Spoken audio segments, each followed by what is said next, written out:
युग ऋषि, युग याज्ञवल्क्य, युग व्यास, युग वशिष्ठ, युग विश्वामित्र, वेद मूर्ति तपोनिष्ठ पंडित श्रीराम शर्मा आचार्य, परम पूज्य गुरुदेव एवं स्नेह सलीला आदि शक्ति परम वंदनीया माताजी के दिव्य संरक्षण में शिशिर ऋतु के पौष मास में महानदी के इस पवित्र पावन तट पर प्राकृतिक सौंदर्य से आच्छादित इस पवित्र वातावरण में पंचदिवसीय श्रीमद् पावन प्रज्ञा पुराण कथा के आज दीप यज्ञ के पावन पर्व पर वर्तमान में एवं भविष्य में भी विज्ञान के माध्यम से आज का आध्यात्मिक संदेश श्रवण करने वाले सभी अध्यात्म प्रेमी भाई बहन इस कार्यक्रम को सकुशल आयोजित, संचालित और संपादित करने वाले यहाँ गायत्री परिवार के सभी सक्रिय कार्यकर्तागण इस कार्यक्रम को सकुशल संपन्न कराने में अपना प्रत्यक्ष और परोक्ष योगदान प्रदान करने वाले सभी सहयोगी श्रद्धालुगण, व्यासपीठ के समक्ष विराजमान शक्ति स्वरूपा माताओं बहनों, देवतुल्य आत्मीय बंधुओं, आज के इस परम पुनीत पावन सत्र में आप सबका बहुत बहुत स्वागत, बहुत बहुत अभिनंदन है। आइए साथियों, हम सभी भावपूर्वक श्रीमद् पावन प्रज्ञा पुराण कथा के सत्र में प्रवेश करें। हम सभी ने कल की कथा में महाप्राज्ञ पिप्लाद एवं ब्रह्मज्ञानी अष्टावक्र जी के मध्य होने वाली चर्चा और आध्यात्मिक चिंतन से प्राप्त दिव्य सूत्रों का हम सब ने लाभ पाया, जिसमें ब्रह्मज्ञानी अष्टावक्र जी ने बड़ा सुंदर प्रश्न किया था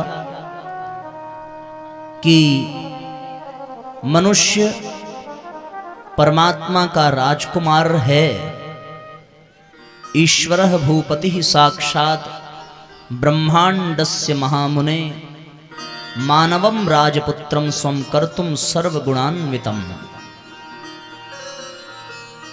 भगवान का राजकुमार होने के नाते इस मनुष्य को इस संसार के संचालन में सहयोगी की भूमिका निभानी चाहिए थी, तथापि दैन्येन ग्लपितेनाथ जीवतीह घृणास्पदः, फिर भी ये मनुष्य घृणास्पद स्थिति में क्यों है? आज की मानवता, आज की मनुष्यता अनात्म आचरणम कुर्यात सृष्टि संतुलनम तथा अचिंत्य चिंतनम, जो सोचने योग्य नहीं है, जो करने योग्य नहीं है, ऐसे कृत्य आज मनुष्य कर रहा है। ये बड़े आश्चर्य की बात है। उनके प्रश्न को सुनकर महाप्राज्ञ पिप्लाद जी ने इस पतन का, इस दुर्गति का 3 कारण बताया, जिसकी विस्तृत व्याख्या कल हम लोगों ने कथा में सुनी थी। पहला कारण महाप्राज्ञ पिप्लाद कहते हैं, स्वतंत्रम करोदन्ये प्राणिनः प्रकृतिम श्रिताः, कि मनुष्य चयन करने में स्वतंत्र है और अपनी इच्छानुसार वो प्रकृति का, अपनी इच्छानुसार वो अपना जीवन बना सकता है। अन्य सभी प्राणी स्वतंत्र नहीं हैं, वो प्रकृति के अनुसार ही चलते हैं। मनुष्य जैसा चाहे वैसा बन सकता है। यदि वो चाहे तो राम भी बन सकता है, वो चाहे तो रावण भी बन सकता है। यदि वो अध्यात्म के पथ पर चले तो परमहंस भी बन सकता है, और यदि वो पतन के रास्ते पर चल पड़े तो वो पिशाच भी बन सकता है। दूसरा कारण उन्होंने बताया कि विस्मरन्ति स्वरूपम ये त्यक्ता चोत्तरदायिता, मनुष्य अपने स्वरूप को भुला बैठा है। जिस प्रकार कोई व्यक्ति स्वप्न में अपने आप को भूल बैठे और अपने आप को भुलाकर, अपने व्यक्तित्व को भुलाकर स्वप्न में दूसरों का, स्वयं को गुलाम मान बैठे, तो स्वप्न भले ही स्वप्न है, पर उस स्वप्न में भी उसे पीड़ा का अनुभव होगा। व्यक्ति कोई सपना देखता है तो उस सपने में भी वो पसीना पसीना हो जाता है, उस स्वप्न में भी वो भयभीत हो जाता है, उस स्वप्न में भी वो अत्यंत पीड़ा का अनुभव करता है। इसलिए मनुष्य की दुर्गति का एक दूसरा कारण भी है कि वो अपने स्वरूप को भूल बैठा। और एक तीसरा कारण भी बताया उन्होंने, सदुपयुंजते ये तो सौभाग्यम प्रस्तुतम क्रमात्। आज का जो मनुष्य है वो प्रस्तुत सौभाग्य का सदुपयोग नहीं करता। प्रस्तुत सौभाग्य के क्रम में उसे ये शरीर मिला, स्वास्थ्य मिला, मनुष्य जन्म मिला, जिसे वो गंवा बैठा। प्रस्तुत सौभाग्य के क्रम में उसे भगवान ने वैभव दिया, संपदा दी, उसने उसका दुरुपयोग किया। प्रस्तुत सौभाग्य के क्रम में भगवान ने उसे समय दिया, आयु दी, पर उसने समय को नष्ट, भ्रष्ट कर देता है। प्रस्तुत सौभाग्य के क्रम में भगवान ने मनुष्य को बुद्धि दी, प्रतिभा दी, पर मनुष्यों ने इस बुद्धि, इस प्रतिभा को व्यर्थ गंवाया।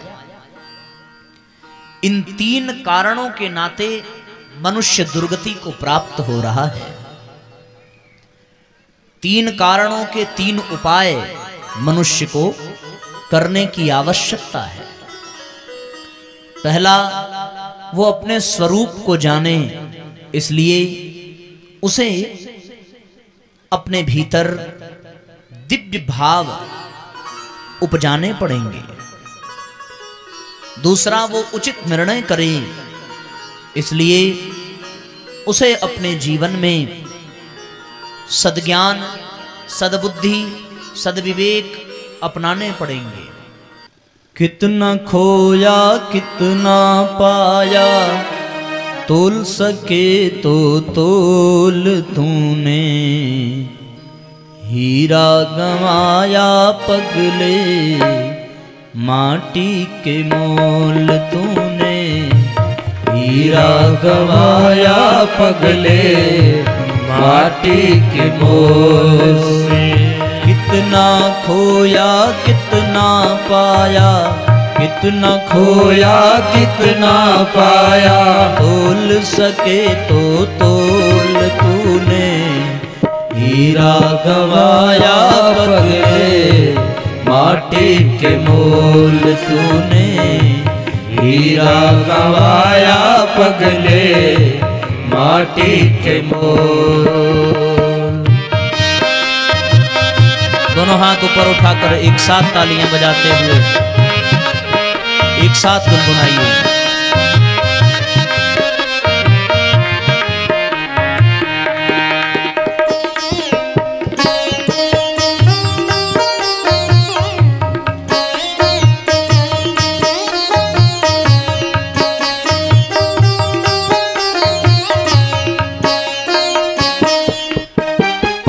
विरहिन क्यों उलझी झंझट में, तेरा पिया है तेरे घट में। विरहिन क्यों उलझी झंझट में, तेरा पिया है तेरे घट में। कह गए दास कबीर देख ले, कह गए दास कबीर देख ले। घूंघट के पट खोल तूने, हीरा गंवाया पगले, माटी के मोल तूने। हीरा गंवाया पगले, माटी के मोल।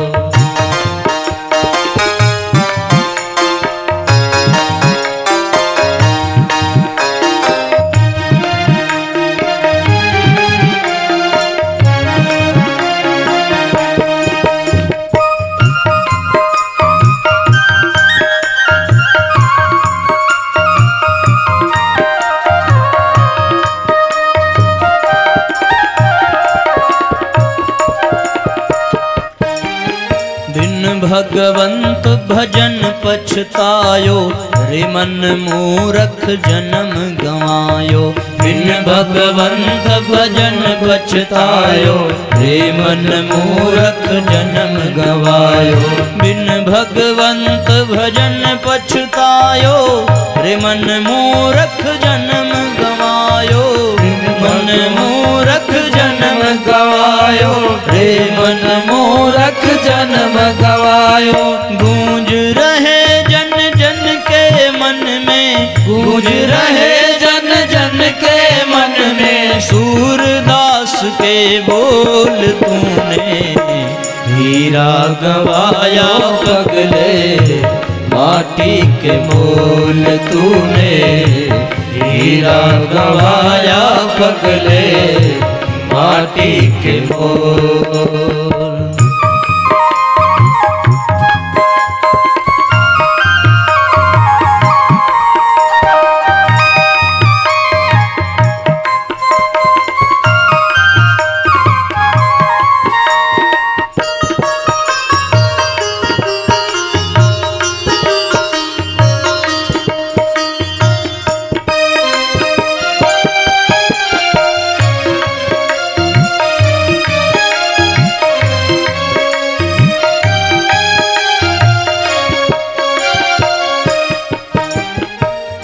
कर प्रेम सुधा रस प्याली, बोल उठी मीरा मतवाली।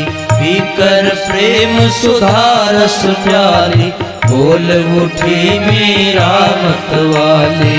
पीकर प्रेम सुधा रस प्याली, बोल उठी मीरा मतवाली। बोल उठी मीरा मतवाली, बोल उठी मीरा मतवाली। राम रतन धन पायो सदगुरु, राम रतन धन पायो सदगुरु। ने दी वस्तु अमोल तूने, हीरा गवाया पगले माटी के मोल तूने, हीरा गवाया पगले माटी के मोल।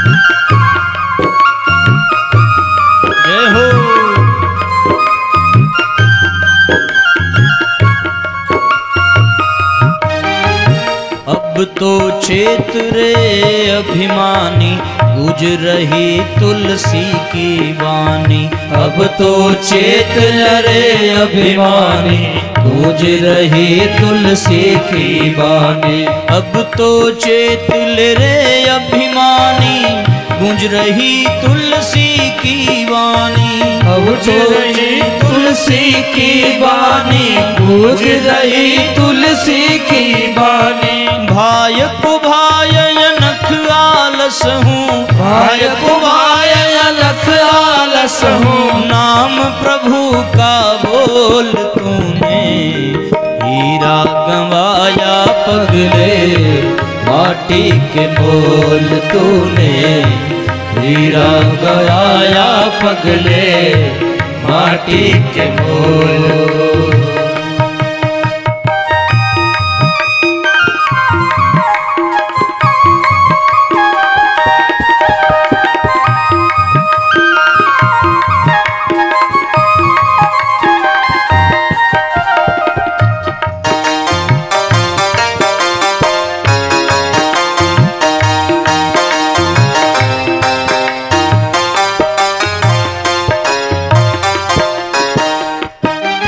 श्री चैतन्य कृष्ण मतवारे डोल डोल कर द्वारे द्वारे, श्री चैतन्य कृष्ण मतवारे डोल डोल कर द्वारे द्वारे, क्षण भंगुर संसार विनाशी सार कहो श्री गुरु अविनाशी, सड़भंगुर संसार विनाशी सार कहो सतगुरु अविनाशी। जन राजेश सुमिर हरि को फिर, जन राजेश सुमिर हरि को फिर, जो चाहे जहाँ डोल तूने, हीरा गवाया पगले माटी के मोल तूने, हीरा गवाया पगले माटी के मोल तूने, हीरा गवाया पगले माटी के मोल। कितना खोया कितना पाया तोल सके तो तोल, कितना खोया कितना पाया तोल सके तो तोल। तूने हीरा गवाया पगले माटी के मोल तूने, हीरा गवाया पगले माटी के मोल तूने, हीरा गवाया पगले माटी के मोल।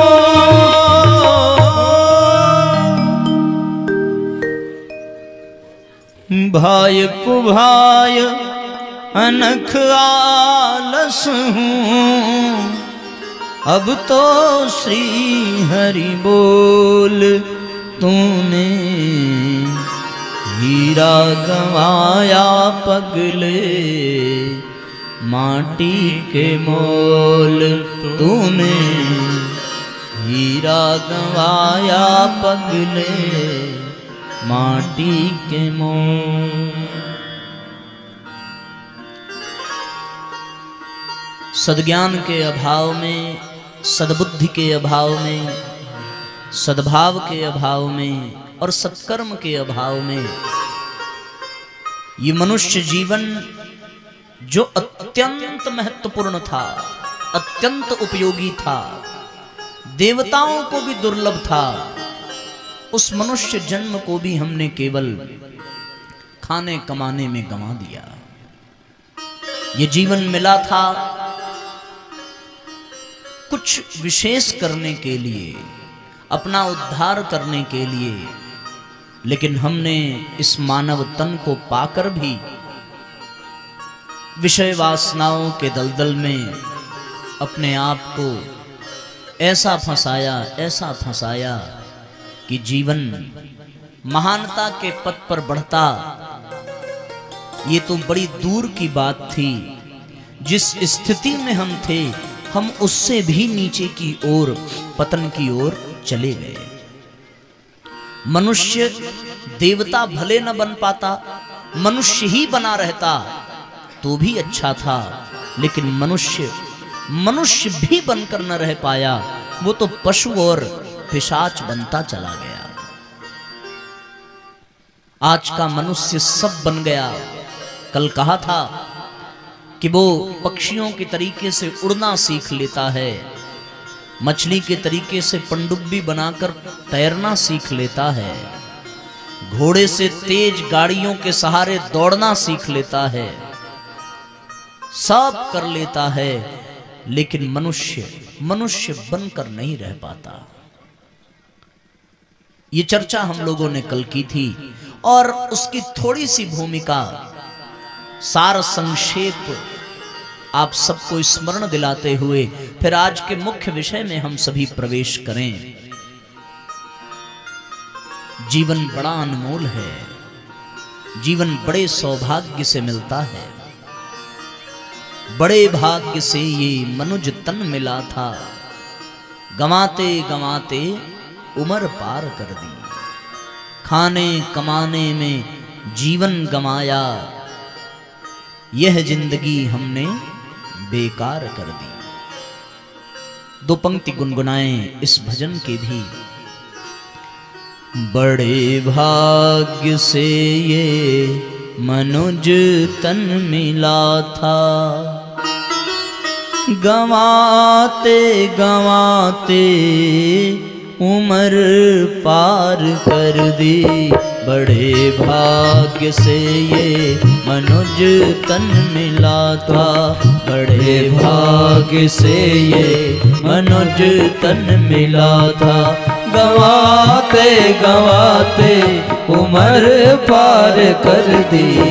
खाने कमाने में आयु गंवाई, खाने कमाने में आयु गंवाई, यूं ही जिंदगी हमने बेकार कर दी।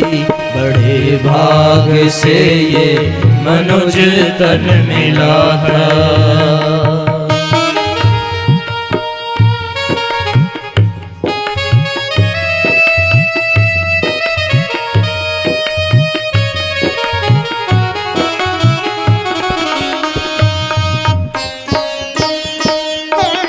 भावपूर्वक तालियां बजाइए।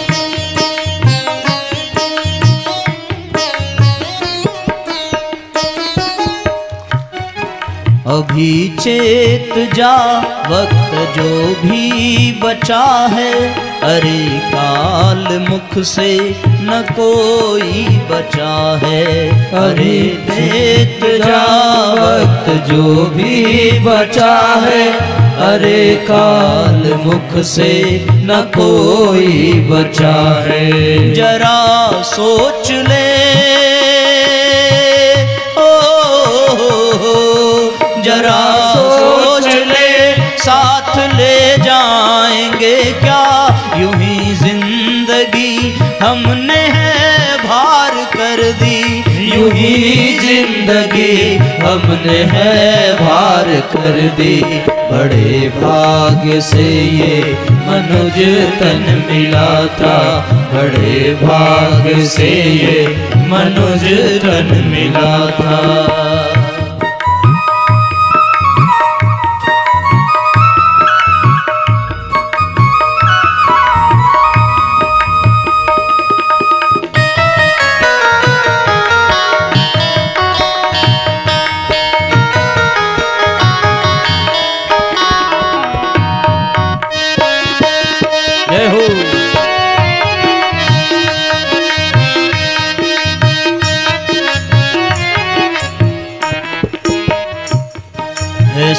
संसार सागर में जीवन की नैया है पतवार सत्कर्म सद्गुरु खेवैया है सतवार सत्कर्म सद्गुरु खेवैया। माया के चक्कर में हो माया के चक्कर में फंस करके हमने जीवन की नैया है मझधार कर दी। जीवन की नैया है मझधार कर दी। बड़े भाग्य से ये मनुज तन मिला था, बड़े भाग्य से ये मनुज तन मिला था।